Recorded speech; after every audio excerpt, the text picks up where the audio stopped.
حجاج بن یوسف رات کو سویا تو تڑپ کے اٹھا. کیا ہوا؟ گھر والے کہنے لگے کیا ہوا؟ کہنے لگے سعید بن جبیر خواب میں آئے اور کہتے ہیں اٹھ مجھے بتا تو نے مجھے کیوں قتل کیا، بتا بتا کیوں مارا.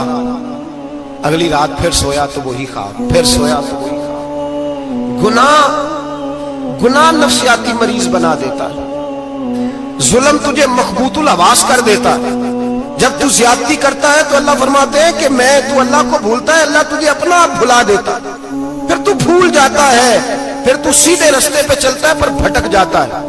پھر تو صحیح رستوں کا تعین کر کے بھی گمراہ ہوتا ہے. پھر تو روز وہی گاڑی چلاتا ہے پر اب جب تو بریک لگاتا ہے تو نہیں لگتی.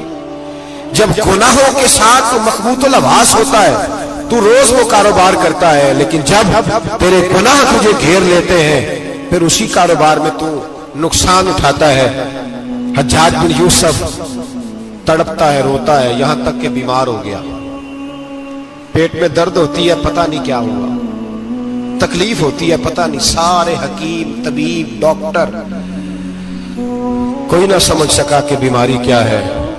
جو بیماریاں خدائی ہوتی ہیں ان کا لوگوں کو پتا، جو آزمائشیں رب کی جانب سے ہوتی ہیں وہ ڈاکٹروں کے ہتھے نہیں چڑھتی. جو تکلیفیں اللہ دیتا ہے ان کا حکیم طبیب علاج نہیں کر پاتے. مشکل اور شفا اسی وقت ہوتی ہے جب اللہ دینا چاہے، اور جب رب ہی دینا نہ چاہے تو بڑے بڑے ڈاکٹر کہتے ہیں کہ ہمارے بس کی بات نہیں رہی.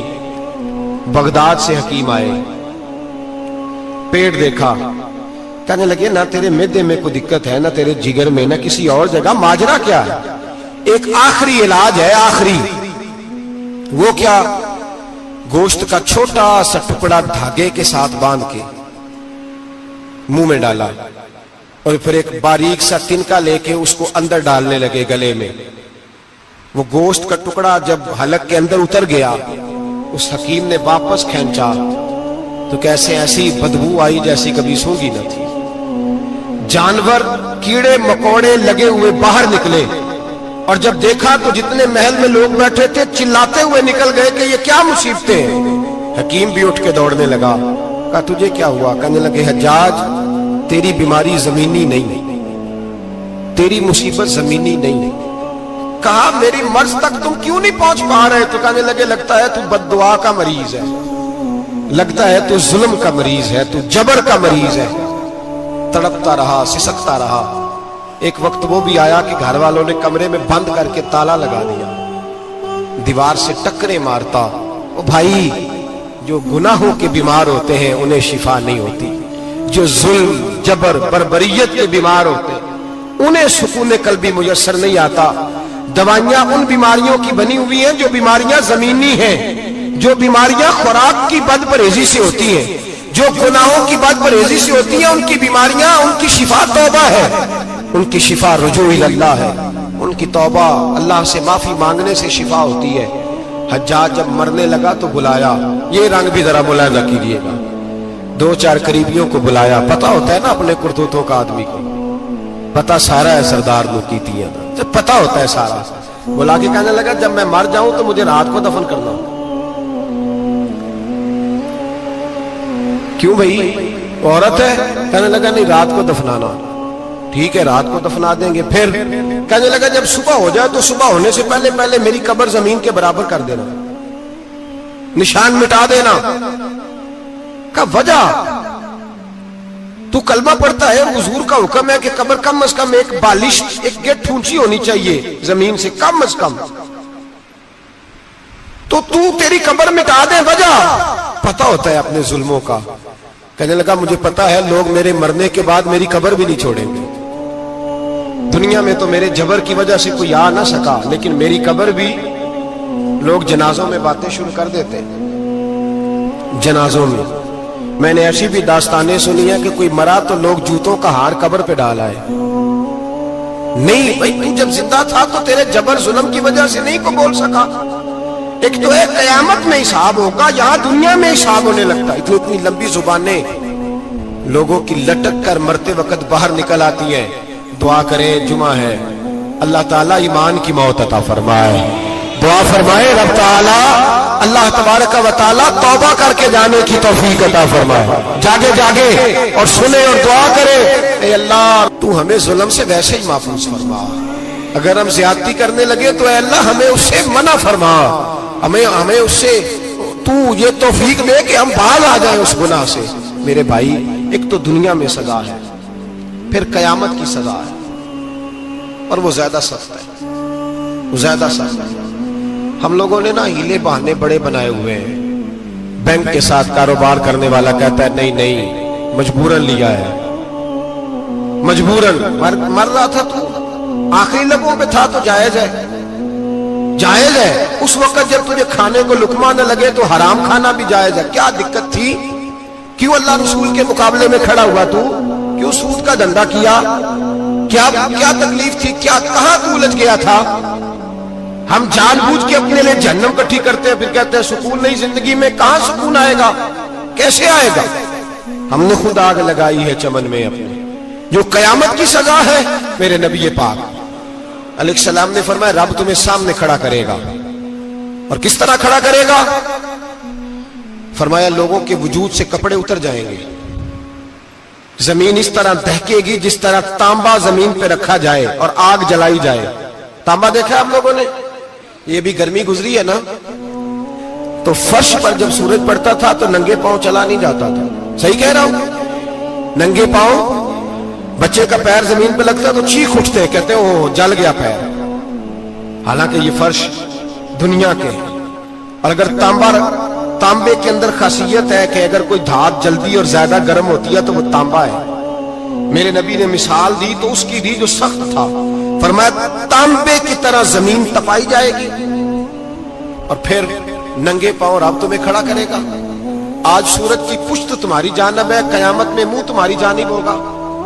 نیزہ آپ نے دیکھا ہوگا، نیزہ ہوتا تھا، فرمایا یہ جو تم نیزے دیکھتے ہو صرف 1.25 نیزے کے برابر سورج قریب آ جائے گا، اور پھر اللہ تمہیں سامنے کھڑا کر کے تم سے سوال جواب کرے گا۔ اور حضور نے کہہ دیا ہے تو اب کسی نعت خواں کے کہنے سے بات بدل سکتی، کسی پیر کے کہنے سے جملہ بدل سکتا، کسی خطیب کے کہنے سے فکر نہ کرنا وہ سامنے جنت پڑی ہے، اب بات بدل سکتی؟ خدا کی رحمت پر بھروسہ رکھنا ضروری ہے، نبی پاک کی شفاعت کی امید رکھنا، بولیے، لیکن جو حضور نے بیان کیا ہے اس کو ماننا بھی یہ بھی ضروری ہے۔ میرے نبی پاک نے فرمایا اللہ تم سے حساب لے گا اور اللہ پوچھے گا، تم نے جواب دینا ہے۔ حضور کس کس شے کا؟ فرمایا جو پہنتے ہو اس کا جواب نہیں دینا، جو کھاتے ہو اس کا جواب نہیں دینا، جو اللہ کے راستے میں دیتے ہو اس کا جواب، باقی ہر شے کا جواب دینا ہے۔ ادھر جو پلاٹ ہے اس کا بھی جواب دینا ہے، اور جو بچوں کو پیسے بتائے ان کا بھی جواب دینا ہے، جو چھپائے ہیں ان کا بھی۔ ثم لتسألن یومئذ عن النعیم، جو کمیٹی اپنے محلے میں ڈالی ہے اس کا بھی جواب دینا ہے، جو سسرال کے علاقے میں ابا جی سے چوری ڈالی ہوئی ہے اس کا جواب بھی، سب کا جواب دینا ہے، تمام حساب کتاب۔ اور اللہ فرماتے ہیں میں سامنے کھڑا کر کے ہر سوال کا تجھ سے جواب، تجھے ہر سوال کا جواب صاحب۔ اچھا یہ جو بڑے لوگ تھے وہ حساب سے ڈرتے تھے، ہم چھوٹے لوگ ہیں ہم حساب سے ہم نہیں ڈرتے، ہم کہتے ہیں دیکھی جائے گی۔ بڑے لوگ جو تھے وہ حساب سے، حضرت ابو بکر صدیق دعا کرایا کرتے تھے، دعا کرو اللہ مجھ سے حساب نہ پوچھے۔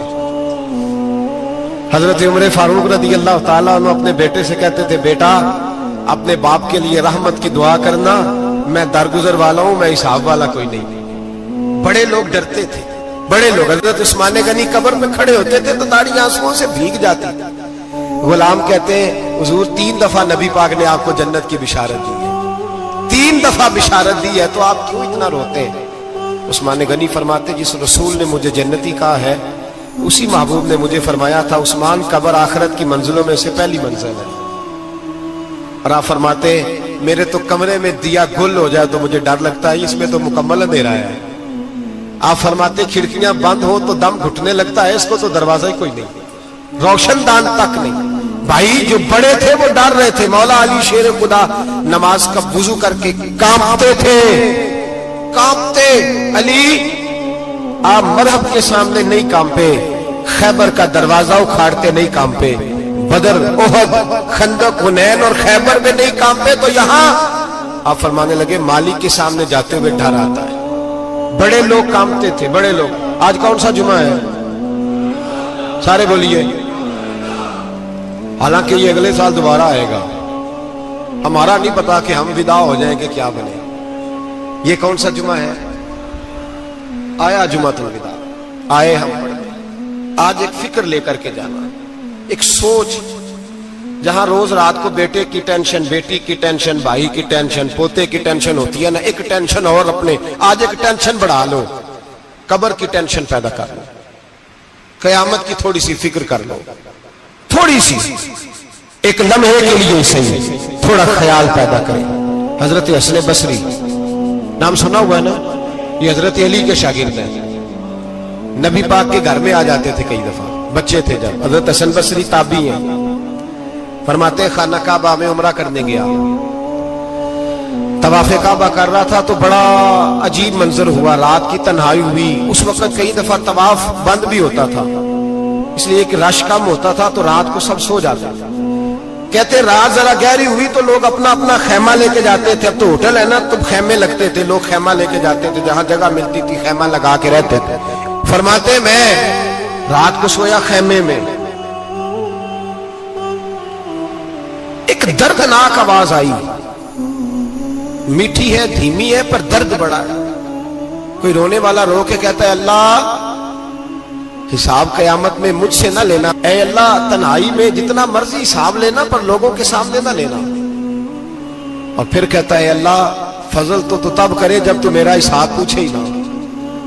پھر چند منٹ گزرے تو پھر وہ رونے لگا. میرے کانوں میں آواز آئی, کہنے لگا اے اللہ حساب تو ان کا لیا جاتا ہے جو حساب کے قابل ہوتے ہیں. اعلیٰ حضرت کہتے ہیں نا رضا سے تو کیا حساب لے گا, رضا بھی کسی حساب میں ہے.